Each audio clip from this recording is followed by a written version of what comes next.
On vit actuellement un changement de paradigme. C'est vrai que la question énergétique est devenue absolument essentielle.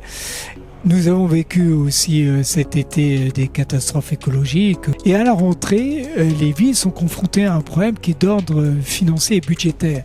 C'est-à-dire, c'est l'explosion des factures de gaz, d'électricité et une véritable inquiétude pour ce qui va se passer en fin d'année et notamment au début d'année prochaine. La commune, c'est la proximité, c'est elle qui est en capacité de véritablement adapter aux spécificités du terrain. Or, aujourd'hui, dans tous les domaines, il faut qu'on agisse. Il y a évidemment la question des transports, et on sait que les villes investissent beaucoup aujourd'hui sur les circulations douces, sur la ville marchable, évidemment la question aussi du véhicule électrique. On pense tous à la possibilité, bien sûr, d'avoir dans les villes des bornes électriques pour charger les voitures. Vous avez aussi la question de l'éclairage public, qui est une question qui est toujours gérée par les villes.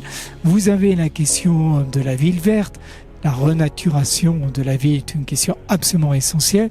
Et il y a un désir des populations qui est aujourd'hui extrêmement fort. Et puis, vous avez celle des bâtiments. L'isolation des bâtiments est sans doute la question la plus préoccupante pour les élus. On sait que cette rénovation énergétique va demander des fonds absolument colossaux. Le numérique est un atout, mais il ne faut pas non plus trop attendre de lui. On fait la bonne combinaison, notamment dans le domaine de l'urbanisme et de l'architecture. C'est à la fois le low-tech, revenir à tout ce qui était la conception pendant des siècles finalement de la ville, des positionnements des bâtiments, des matériaux utilisés qui étaient des matériaux de proximité. Et il y avait une logique d'économie d'énergie dans les siècles passés extrêmement présente.